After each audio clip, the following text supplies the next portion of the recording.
qui a pris plaisir à son temps qui a joui de son temps de communion avec Dieu?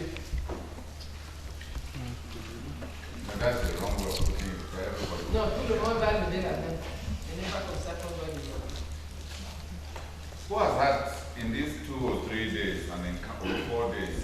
Qui a pendant ces 2, 3 ou 4 jours eu une rencontre avec Dieu? In such a way that you can be sure that you know at least that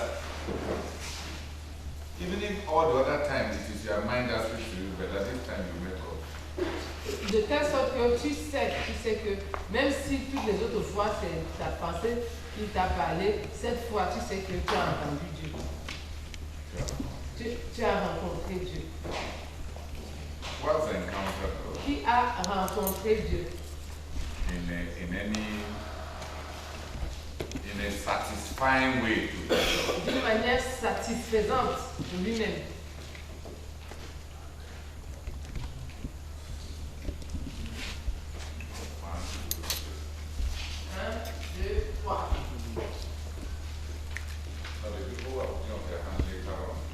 Les gens qui lèvent la main plus tard là. Okay. Who would like to share Okay. very briefly what it involves? Qui aimerait partager très brièvement ce que ça veut dire?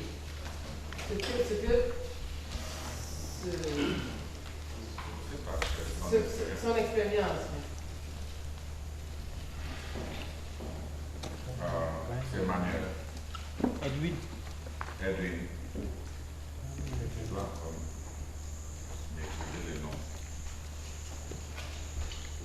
Ok, Edwin.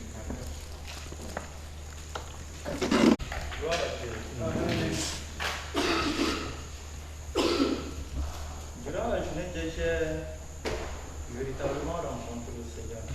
En fait, le Seigneur m'a parlé particulièrement sur l'humilité. Et j'étais là assis. Le Seigneur m'a montré comment il a été humble, comment il s'est cumulé en se rendant serviteur des autres. Le Seigneur m'a personnellement parlé. J'ai beaucoup prié sur l'humiliation. J'ai demandé à Dieu de nous donner la grâce d'être humble comme lui. Mais ce matin encore, on nous a partagé les manifestations de la Seigneurie du mois. Et j'ai commencé à traverser ce point. Et quand j'ai vu les manifestations pertinentes dans ma vie, par exemple le désir d'exclure les autres, le désir d'être accepté, le désir d'être exalté, en fait c'est encore venu écraser le gros moi qui était assis dans mon cœur.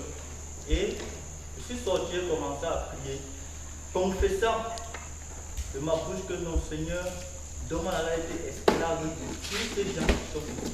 Dont on a été esclave de tous ces gens. On a été esclave de tous ces gens. Et là, je suis personnellement rassuré que c'est le Seigneur qui m'amène à vraiment travailler. Et moi qui est encore assis dans ma vie. Gloire à Dieu. Amen.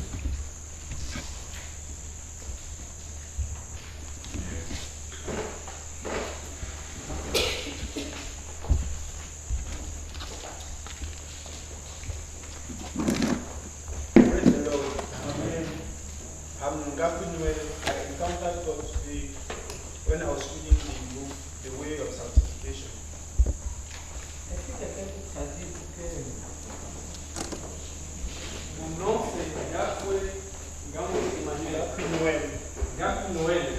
J'ai rencontré le Seigneur Jésus pendant que je lisais le livre Le chemin de la sanctification. As I came to a point where that is I was talking about knowing, reckoning and yielding. Je suis arrivé dans la partie du livre où le frère a parlé du fait de connaître, se considérer and yielding. s'abandonner. So, and there was a particular prayer that was written there for anyone who wanted to yield. And even then he said, if you are not ready to yield at that time, you should even stop reading the book. So I decided to yield myself to the Lord. Donc je suis arrivé au point où il a inscrit une prière pour quiconque voulait s'abandonner au Seigneur pour être aidé sur comment le faire. Et il a expliqué par la suite que si tu n'es pas prêt à t'abandonner au Seigneur, arrête tout et arrête même la lecture du livre. So moi j'ai décidé de m'abandonner, donc j'ai fait la prière. So when I yielded and prayed the prayer, and as I was reading the implications of what I've done after the prayers, Donc après l'abandon, pendant que je continuais à lire les implications de la prière, there was something that took place in me. I don't know how to explain it. I just discovered that my left hand was trembling so much that I did not know what was actually happening. That was the small. il y a quelque chose qui s'est produit en moi que je ne sais même pas comment expliquer. Ma main droite a commencé à trembler et je ne sais pas comment expliquer cela. Ma main gauche, pardon. So there I knew something had taken place in me and my deliverance was complete there. Praise the Lord. Amen. Donc là, j'ai su que quelque chose s'était produit en moi. Ma délivrance était totale. Gloire à Dieu.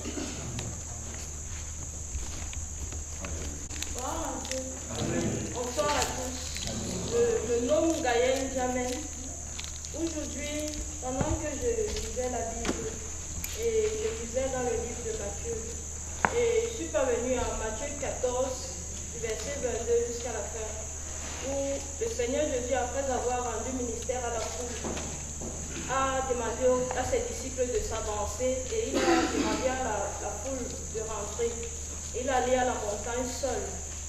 Et quand j'ai lu ça pour prier, j'ai juste fait une prière légère. Seigneur, accorde-moi la grâce, chaque fois après qu'un ministère ait été passé, de me retirer et d'être seul avec toi.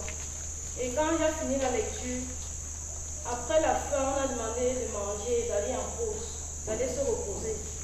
J'ai fini, j'étais avec mes amis ici, mes frères, et je leur ai dit, je ne comprends pas pourquoi est-ce que je ne veux pas partir, je veux juste rester. Et ils disaient, mon esprit voudrait que je reste, mais je ne me souvenais pas de la prière que j'ai faite tout à l'heure au Seigneur. Et après, je suis allée, j'ai déposé mon plat, et je suis juste revenue, je me suis assise. Et j'avais déjà un passage sur lequel je voulais méditer, je ne voulais pas méditer sur ce que je venais de lire. Mais l'Esprit m'a renvoyé dans Matthieu 14. Et je suis revenue sur ce verset et j'ai médité dessus. C'est là que le Seigneur me présentait la nécessité ou alors la capacité de se retirer après avoir reçu un ministère ou alors après avoir rendu ministère pour avoir du temps seul avec Dieu. Et il me disait, c'est un secret pour avoir un ministère spirituel fructueux. Se retirer et avoir du temps seul avec Dieu. Donc, je pense que j'ai rencontré le Seigneur pendant que je disais. Gloire à Dieu. Amen. Merci.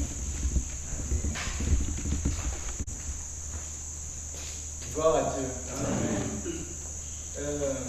Tout à l'heure, j'étais en train de faire une lecture méditative sur le chemin de la sanctification. J'étais au niveau de la partie dont on parle de la pensée renouvelée. Moi-même, personnellement, après j'ai commencé à lire de façon approfondie et vraiment méditative. Et je vous assure, c'est un livre très riche et très profond. Il y a une rencontre dont je ne veux pas faire passer, je ne veux pas en parler là-dessus, mais c'est que le frère a bien dit à propos de la prière sur le fait de s'abandonner au Seigneur Jésus-Christ. Il avait fait le 15, le 23 janvier 2015 et j'ai expérimenté clairement ce que le Père a fait. Et c'est la bénédiction. Mais je savais en moi qu'il y avait une autre, en fait, qu'il y avait un autre problème au niveau de renouveler ma pensée. Parce qu'il y avait la vérité que l'élément est là.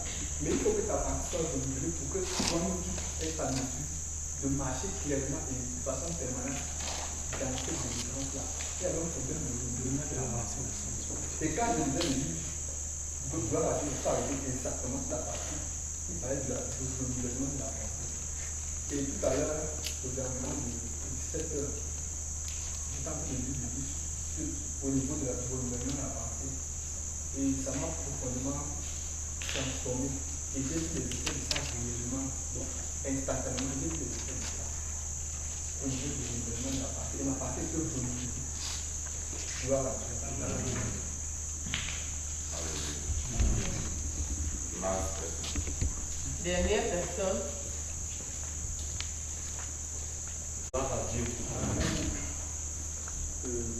tout à l'heure, quand la retraite a commencé, j'ai juste pris le livre Délivrance du péché de paresse. Quand je le lisais, j'ai juste vu combien j'étais vraiment paresseux. Je pouvais sauter d'ici à là, pensant que j'étais en train de beaucoup faire, mais véritablement, j'ai confronté la réalité que j'étais un bon paresseux aujourd'hui. Et je n'avais pas de paix. Même quand j'étais assis là, j'étais juste obligé de me lever et marcher pour descendre vers la piscine, priant en larmes au fur et à mesure que je regardais les différents types de paresse qui étaient énumérés là-bas dans le livre. Je me suis juste... Les différentes manifestations de la paresse qui ont été énumérées dans le livre, je me suis juste retrouvé que c'était ma vie qui était juste calée dans ce livre. Même quand je voulais avancer, j'étais juste bloqué. J'ai senti qu'à l'intérieur de moi-même, je n'avais pas de paix. Et j'ai passé le temps à prier et à prier. Quand j'ai ressenti vraiment la paix à l'intérieur de moi, je suis juste remonté pour venir continuer. Et jusque-là, je n'étais pas satisfait. J'ai juste pris mon cahier de méditation et j'ai commencé à méditer. Ce qui m'a juste étonné, c'est que j'ai passé le temps là, devant Dieu, à méditer. Et ce qui ressortait à l'intérieur de moi, c'était juste comme si j'étais en train d'écrire ma vie dans le cahier. Et je bénis vraiment le Seigneur parce que ça m'a montré combien je suis paresseux. Et je me suis repenti de ça et j'ai pris des engagements que j'ai mis dans le cahier. Et à partir de ce soir, ce que je vais commencer à faire pour sortir de la paresse. Gloire à Dieu. Amen.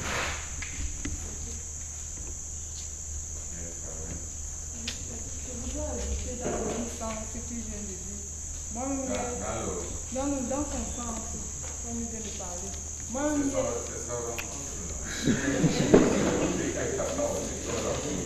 c'est que hier j'ai lu ce même livre. Et lorsque j'ai lu ce même livre, tu vois, le Seigneur m'a juste montré l'image de Daniel. Et c'est parce que quand on nous a envoyés d'aller travailler à la maison, au centre de prière, les tâches avaient déjà été reparties. Mais moi, mon travail était de laver l'intérieur du centre. Et eux, ils étaient appelés à déplucher les aventures. Ce qui fait que moi, j'ai commencé à faire ça. Et eux, de leur côté, ils n'avaient presque pas commencé. Ils avaient presque fait la moitié. Et à son niveau maintenant, au lieu d'aller commencer sa part, il a plutôt sauté ce qu'il devait faire et venu plutôt me rejoindre. Tout aider. Voilà. Justement, ce qui fait que quand j'ai fini de lire ce livre, j'ai juste prié, demandé à Dieu qu'il ouvre ses yeux afin qu'il puisse voir que vraiment, effectivement, cet aspect me concerne. Oui, justement, donc je peux prier à Dieu que le Seigneur nous montre, qu'il ouvre ses yeux, afin qu'il puisse voir que vraiment c'est un paresseux. Et je glorifie le Seigneur par contre vraiment. Amen. Amen. Amen. Alléluia.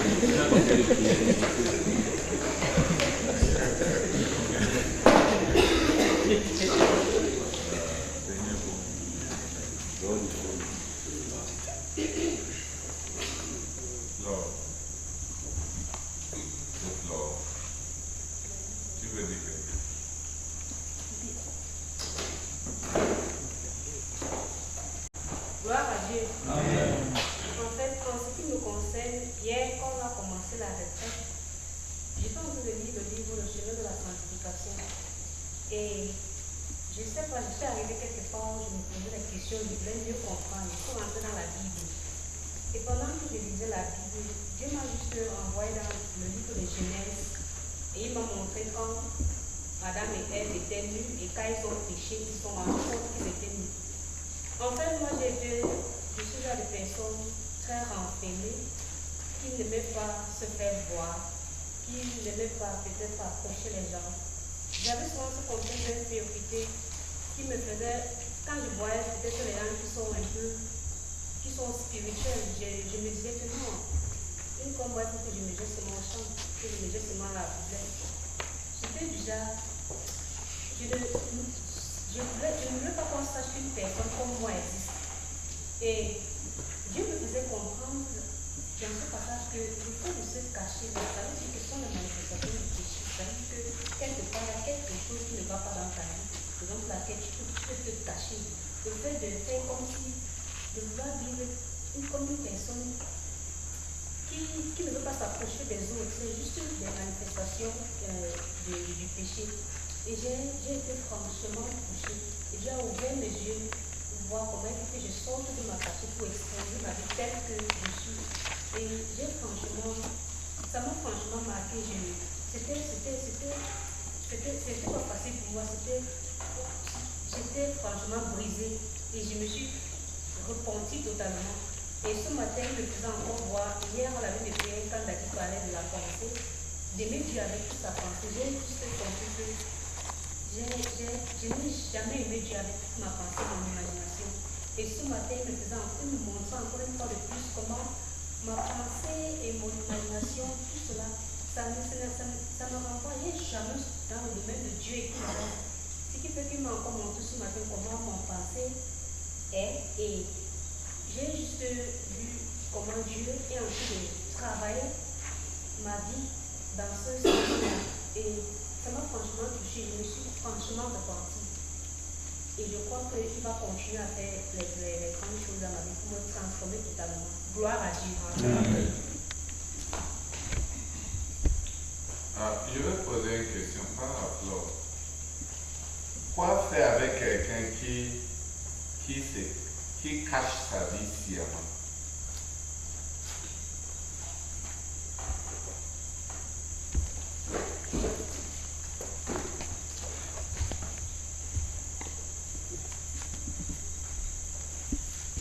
Comment faire avec quelqu'un qui ne veut pas se faire connaître sciemment?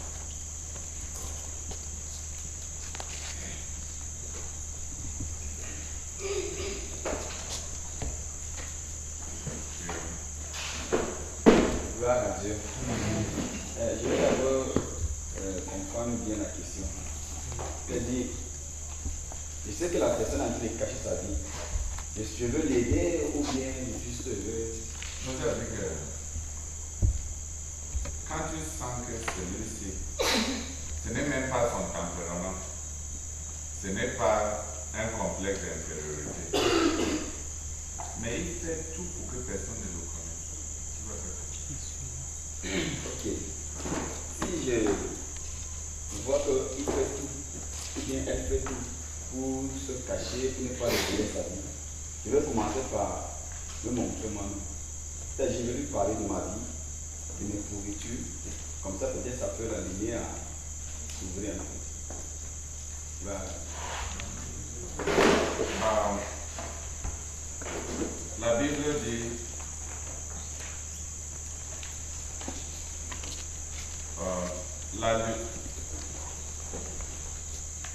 en lui était la vie, et la vie était la lumière. La lumière vit dans le monde, et les ténèbres ne l'ont point reçu. Quelqu'un qui se cache est ténèbre. Quelqu'un qui s'expose est lumière. La lumière n'enseigne pas aux ténèbres comment devenir lumière.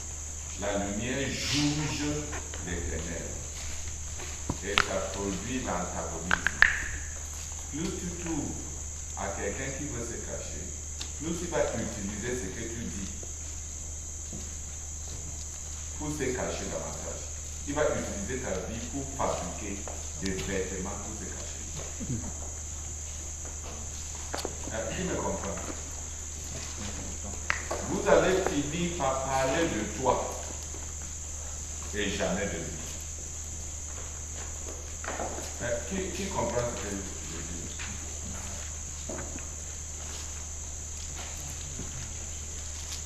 Il va finir par tellement te condamner que tu vas passer tout ton temps à avoir peur de lui alors que lui, il est en train de vouloir se cacher.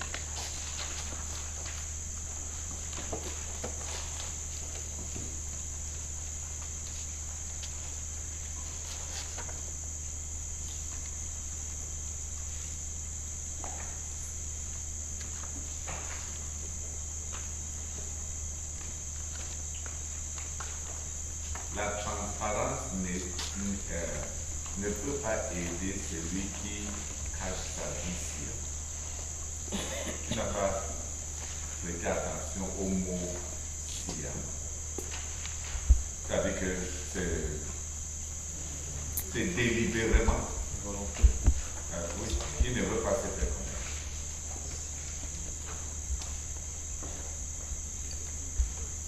Comment aider une telle personne?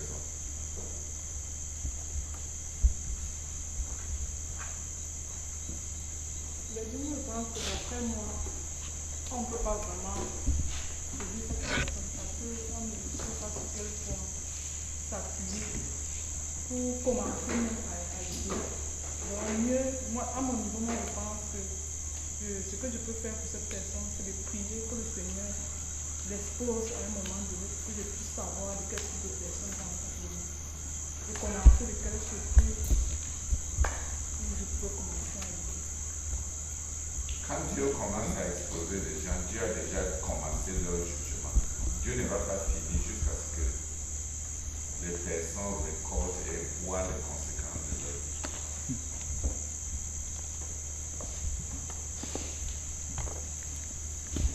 Donc si tu pries pour que Dieu l'expose, tu as déclenché un processus qui risque d'aboutir à ça. Parce que dès que Dieu commence à juger, à exposer quelqu'un, il ne va pas s'arrêter.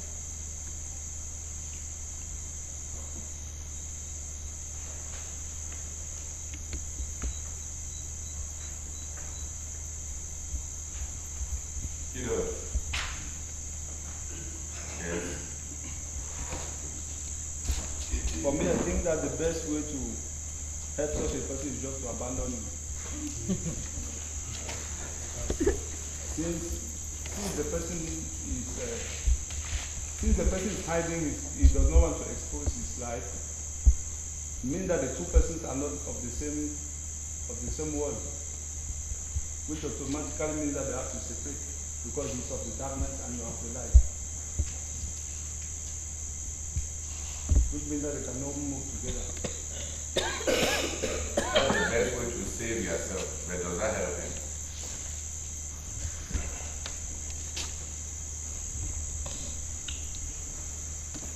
Yes, I'll use my own example. Like, what I did for myself is I started reading Facebook through repentance. Because for somebody like me, I have such tendency. So, in order to give me a basis for which I would be able to truly repent of any sin which I will find in other revival tracts, I started the book through repentance. So that I can see the weight of my sin, and it opens my eye to see many, many, many dark things in my life. So I believe it's such a person, they can give him a book like this and ask him to read it several times. It can help him.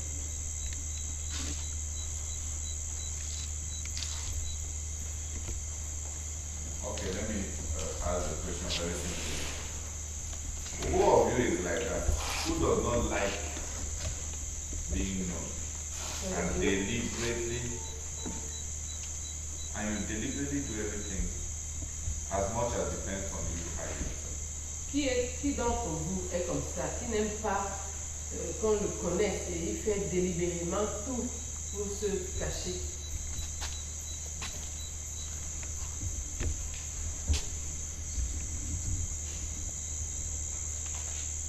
Il y a des personnes qui vous tell us how to help.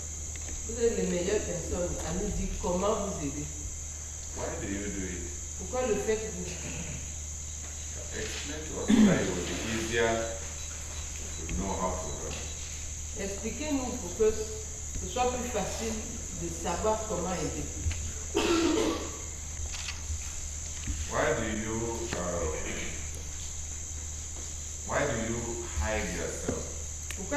cacher. From being known.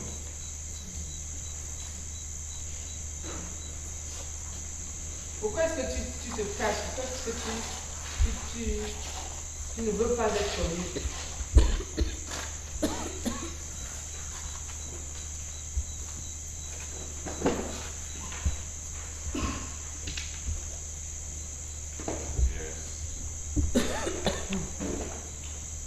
Personnellement, souvent c'est la peur. Parfois j'ai peur. De quoi? Par exemple, quand c'est un péché qu'on fait commis, c'est qu'il faut confesser. Parfois c'est des luttes à l'intérieur, mais plus m'ouvrir, confesser ça, surtout quand c'est public. Bon, j'ai juste peur d'être rejeté. Pourquoi? Donc tu peux choisir un individu à qui aller confesser ça. C'est préférable pour toi. Je sais que c'est préférable, mais je crois que je pourrais me dire à quelqu'un. Je ne peux pas dire que c'est préférable, sinon je serais prêt à m'ouvrir à quelqu'un. Ce n'est pas.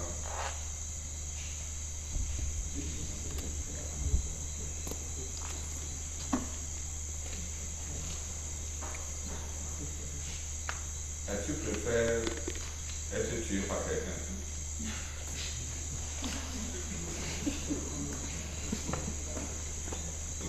Tu serais prêt à t'ouvrir à quelqu'un, mais pas en public.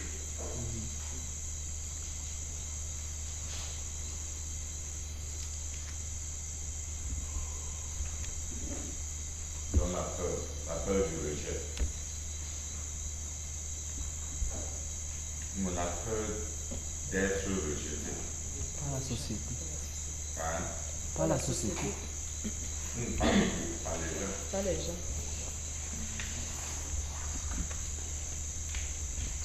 Ok, qui d'autre? Qui connaît pourquoi il m'écrit?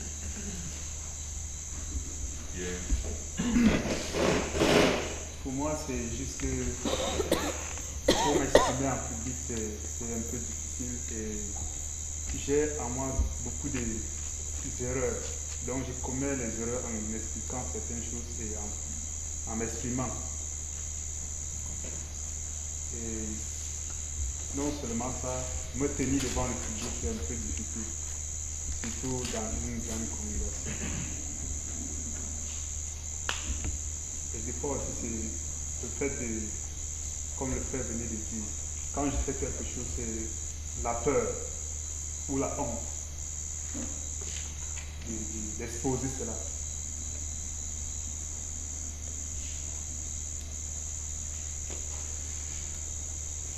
La peur et la honte.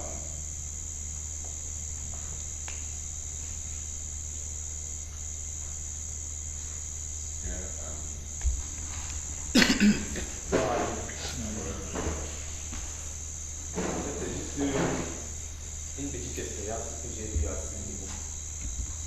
Parce que, personnellement, ce qui concerne ma vie, à un niveau de voilà ma croissance, il y avait beaucoup de choses que j'avais commencé à faire dans ma vie, surtout au niveau de mes parents, surtout mes parents personnellement.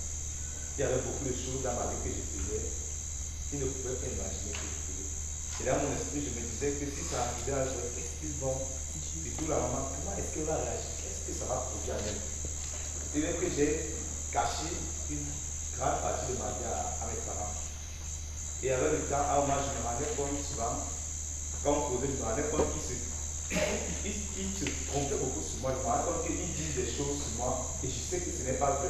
Mais ils avaient l'assurance que ce qu'ils sont en train de dire la vérité parce qu'ils ne me connaissaient pas. Et ça s'accumulait avec le temps. C'est qu'avec un moment, j'ai décidé que non, pour passer tous mes efforts, j'ai fait un voyage de Salam Banalo. J'ai posé avec le papa toute la nuit pour lui parler. Je suis allé, je lui ai dit que je suis venu te parler de moi. J'ai parlé en détail de toute ma vie. Donc voilà un peu comment les choses s'est passées.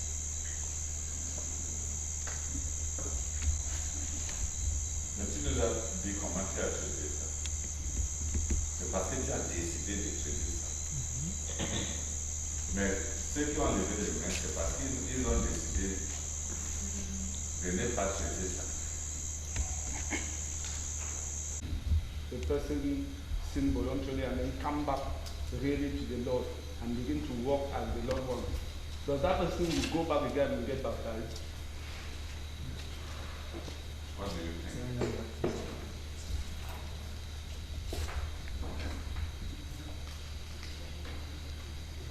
I thought that the person would just confess and then continue his Christian life.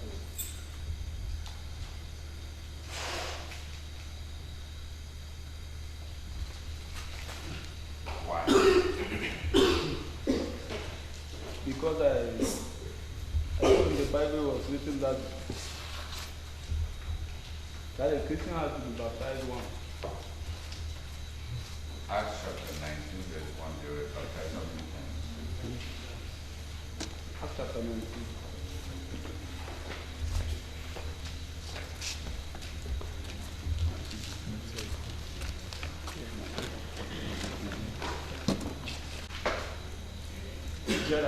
Gerard. The issue about your question is tied to the word you said, sins deliberately. Yes, sir. Yes, sir. Yeah, because that's what the issue is. A man should know when he has never been a Christian. Un homme doit connaître quand il n'a jamais été chrétien.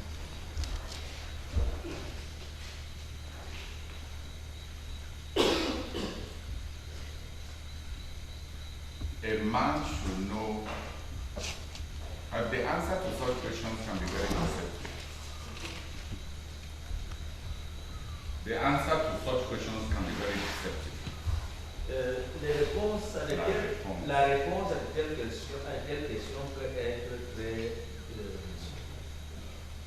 trompeur. You know why? No, Daddy.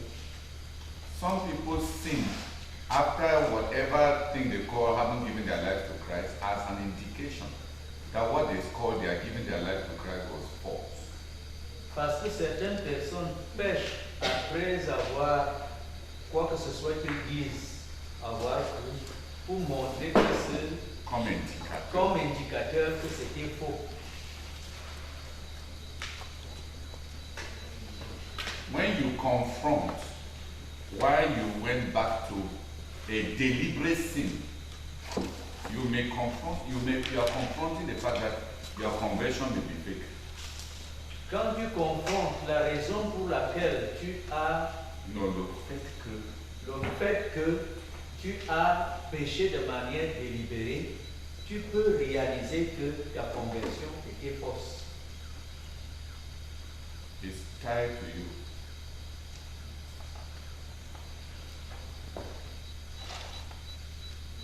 C'est lié à toi. Non. C'est à toi, ça dépend de toi. Do you understand me, Gerald? If we encourage somebody by doctrine to say that after you have believed and you have been baptized, even if you sin, you just go and repent and continue, then we may be encouraging those who have gone through the formulae of repentance, but who may never have met the Lord, to just continue. They are continuing what? They are continuing what they have never known. Si nous établissons par doctrine que si quelqu'un pêche et il doit juste se repentir et continuer, il va continuer en foi, délibérément. Qui se dit croyant pêche. Si quelqu'un qui se dit croyant pêche, il doit juste confesser et continuer en foi. Il pourrait être passé par une formule de repentance qui n'est pas la conversion. Sans avoir rencontré le Seigneur. Do you understand me? Yes, I prefer to deal with such things case by case. Je préfère traiter de telles choses cas par cas. There are our children, especially who were born and grew up in the church. What the Presbyterian church was to some of us as pastors' children, CMSI is the same, is the church of their father. Il y a nos enfants qui ont grandi dans l'église. C'est que l'église presbytérienne a été pour certains d'entre nous, fils de pasteurs, la CMCI est pour nos enfants. So, they may need to meet the Lord. Ils pourraient avoir besoin de rencontrer le Seigneur. The way some of us had to meet the Lord, even though we were pastor children and grew up in the church. À la manière où certains d'entre nous, tout comme certains d'entre nous ont dû rencontrer le Seigneur, quoique ayant grandi dans l'église comme fils de pasteur.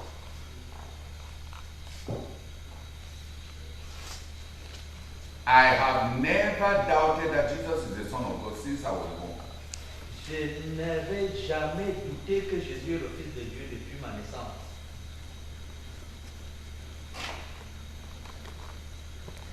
I have no problem with some things. Je n'avais pas de problème. Je n'ai pas eu de problème avec certaines choses. I'm talking present tense. Je n'ai pas de problème avec certaines. When I'm talking with some people with a different background, I notice that they come from far. Quand je parle avec certaines personnes qui ont un certain background, je réalise qu'ils viennent de loin. Some of us started from zero. Some of us started from zero. Certains d'entre nous avons commencé de zéro. But some started from minus 10,000. Certains ont commencé à partir de moins 10 000. Even before they get to zero. Avant même d'arriver à zéro. It's a long journey. C'est un long voyage. It is a long journey. C'est un long voyage. Have you understood why I avoid that question?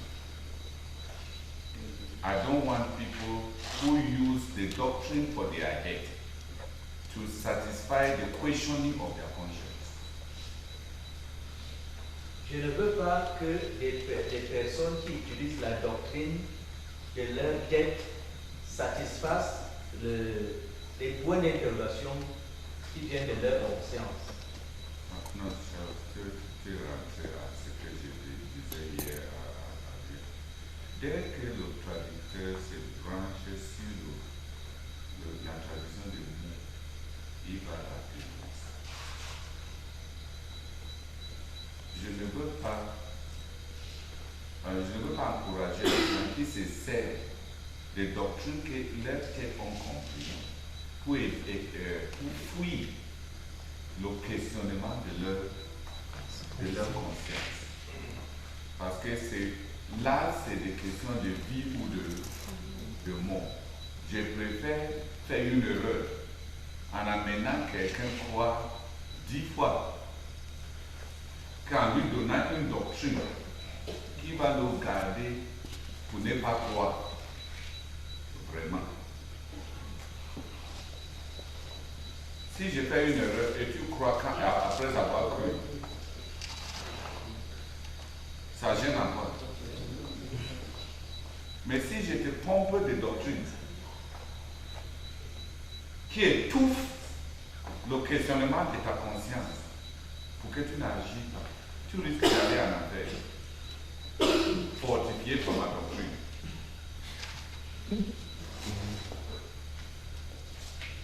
Est-ce que je suis censé aider les gens à se sauver ou bien les aider à se sentir à l'aise? Gerard, dans l'art, in the work, in soul work, in helping people, I follow their conscience.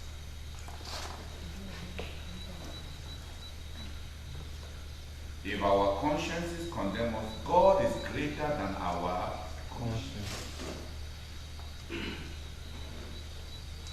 I don't want to give a person something for his head that will make him. The Bible, Paul says, some, having rejected conscience, have made shipwreck of their faith. When a person neglects what is going on in his conscience, Lorsqu'une personne néglige ce qui est en train de se passer dans sa conscience, elle pourrait détruire sa foi. That's why I'm careful about answering such doctrinal questions. C'est pourquoi j'évite, je prends soin de ne pas répondre à ce genre de questions doctrinales. Je suis prudent par rapport à cela. Because those are issues of spiritual experience. Parce que ces choses ont trait à l'expérience spirituelle. And those are dangerous to me. Et ce sont des domaines dangereux. It concerns their eternal life. Ça concerne leur vie éternelle.